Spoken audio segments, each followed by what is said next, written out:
Hey guys, welcome for another installment of Kavalden's comic reviews.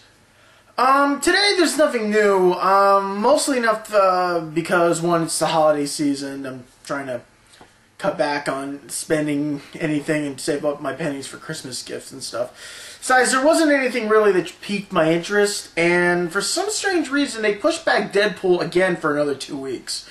I'm not really sure why they're doing this, why they're pushing Deadpool comic books back 2 weeks. I mean, I've been checking out Deadpool Bugle, and they've been saying, like, there's supposed to be an issue coming out, like, every week of something different for Deadpool, but then all of a sudden, before the day it comes out, they push it back, like, 2 weeks, so we'll see how that goes. But tonight, I'm going to kind of talk about two issues that have already been out. One's been out for nearly, I think now, 2 weeks now, and one's been out for 1 week. So basically, I'm going to talk about the Spider-Man, the new Amazing Spider-Man story arc that's happening. Spider-Man Big Time, mostly, is what they're calling it. Right off the back, let's see here. So let's start off with Spider-Man, Amazing Spider-Man 648. A new chapter begins for Peter, and let's see here, how do I put this? Things are a little different for him. I mean, it just, after everything that's happened to Peter and over the course of the time being, he really thinks that maybe this is going to be something good. That, you know, his life is going to change finally and he'll be on an easy streak. It's Spider-Man, people. Come on. When is Spider-Man... when has anything good has ever happened to Peter in his life? I mean, no matter how many times something bad has happened and he thinks that something's going to change and to be better, let's face it, it never really is. Something bad always happens. And it just goes back to square one. So, what can I say? I mean, like, I could talk, like, for an hour about all the dumb and bad things that has happened to Peter, and then think that, oh, things are just going to get better. But, no. Let's go with that. But like I said, trying to remember. Okay, so, moving on. Peter's fighting alongside the Avengers in this one. The Fantastic Four as well. So they both make old cameos and everything. And I think the funny part is where it has to think, let me see here. Let's see here. Basically, you know, after Peter's proven this thing, because Doc Ock is trying to destroy the city with giant robotic octopuses. Sounds cliche, I think. But, you know, Peter proves, you know, he's just not the comic relief. He's not just the funny repertoire. He's not the klutzy kid anymore. He actually proves himself to be more mature and more intelligent than some of the top guys. Because even he kind of does something that even Tony Stark and Reed Richards didn't even think of. And that's actually a pretty cool idea. But like I said, I think one of the funny parts in the story is Peter has to find a new place to live. And he keeps going back to everyone he knows, and they keep turning him down. And Peter's newfound luck is not exactly helping right now. I mean, he thinks that life is better, but he keeps saying it's a new chapter, I'm going to do greater things, but he keeps going back to square one again. He keeps going back to everything he says he wasn't going to do and be better, but then he just ends up going back to the people that somehow made him this way. I can't really say on that part. Let's see here. I'm trying to think what else. I'm trying to remember this from memory. So, Dr. Jameson, J. Jonah Jameson's wife, helps Peter out by helping him find a new place to live and, well, mostly find a new job, since he's been unemployed for quite a while, thanks to Jonah. And because she's helping him out because they're technically family now, because Aunt May married he married J. Jonah Jameson's father, and they're technically family now, and to me that's still funny, because I still can't believe that. I mean, J. Jonah Jameson is now part of the Parker family, and vice versa. That's just crazy. So she helps him get a new job working on a new science lab at the South Street Seaport. I haven't been to the South Street Seaport in a while, so it's still a nice place. I mean, it's a nice place if you're over in New York. And therefore, Peter proves that, you know, he's a science whiz there, and after an experiment goes wrong, proves that, you know, this is the place he needs to be. And he gets the job, and it's really great. And all this stuff, it's just funny. I mean, basically, it's a great way to start off the story arc. I love the artistry in the book. I think Ramos' art is great. I think he has a great style to his art. But the funny, yeah, I was a big fan of his work when he did Spectacular Spider-Man back in the early 2000s. Was it 2003, I believe? He did a couple of issues of Spectacular Spider-Man, which was probably, I really collected the hell out of that. That was really like that story arc there. I love the artistry. It's just really great. It's a nice twist, and it's really cool.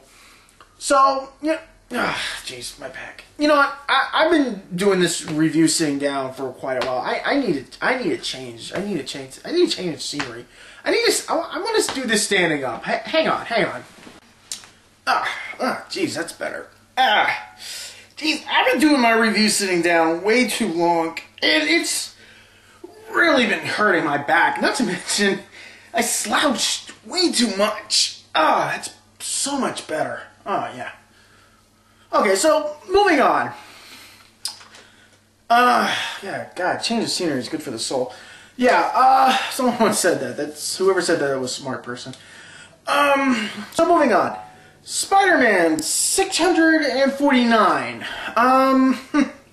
Let's see here. So, the original Hobgoblin is back, but not too long. I'm not going to really spoil it. I will say he's carrying a flame sword in this one that looks like something that could have been long in the World of Warcraft. Just saying, the new World of Warcraft game is coming out soon. I've never played. Phil Archer, I almost saying Ucher, the only good Green Goblin to ever dawn on the green mass, is back as well. And basically, he's not the same person I once remembered him to be. He's not back in a very good way, basically. Let's see, I'm trying to remember. First. Okay, first of all, he's trying to impress a reporter at the new Daily Bugle. You know, because he's attracted to her, and he's trying to impress her. She's doing a story on Goblin Uprising, basically. Basically, after Norman Osborn had taken over, he basically was starting influencing people into his way of doing things. So basically now people have formed like how do I put this? Like almost like neo-Nazis, but they're goblin finale appeal, and they're getting tattoos, they're believing in Norman Osborn's way. Basically he's created a cult almost, in a way, a following, basically. So let's see here. Phil is trying to impress her. The thing is, he hasn't told her that he was once the Green Goblin, and he's trying to impress her by trying to get all this stuff to impress her, but she doesn't see him in that light. So when things don't go exactly as he plans, he becomes the Hobgoblin out of anger, mostly. He takes over, instead of being going back to being the Green Goblin, he goes out to be the Hobgoblin, and decides to turn evil instead of being good. So Peter's starting his new job. He's trying to get ready. I will say this. I did like this part here. This was actually the way they did this. Aunt May comes to pick up Peter from his new place, or mostly his hotel room. And basically, she's helping him get ready and stuff like this. And there's a scene where May is taking him out, getting him dressed and stuff like that. And basically, when Peter's about to walk off into the building, basically there's this one part here. This is the best part. I like this. Aunt May remembers a time where Peter was going to quit school. And he says, I'm going to get a job, I'm going to help you out, I'm going to get a job, I'm going to quit school. Aunt May convinces him, no, your Uncle Ben wanted you to be a scientist. Stay in school. Become a scientist, then you can help me out. And the way they did it, they take the artistry, Ramones' artistry, and as a background, they take the original artistry from that original comic where that scene happened, and they put it as sort of the background, like it's almost as a memory, like as a part of a memory to May. So May's standing here in the image of there. She remembers that one time, and then she remembered this is it. This is, you know, she influenced Peter to keep his influence in science and move forward, and she remembers that, and she sees that, you know, Peter has become what she and her Uncle Ben has always wanted Peter to become, and she's proud of that. And basically it shows. I like that, showing the original artistry work and then showing the new artistry work. It shows how each Peter and Aunt May and everyone has sort of moved on and grown and moved forward, you know, basically. And I like that, you know, I like that one where their work, you know, they've grown, they've gotten stronger, they've gotten wiser, they've proven themselves. As we've grown up watching and reading Spider-Man. So Peter, like I said, Peter's adjusting to his new job. He's trying to think of something big. He's pretty much got a giant laboratory all to himself, which is pretty cool, because he's pretty much thinking about just using it for storage.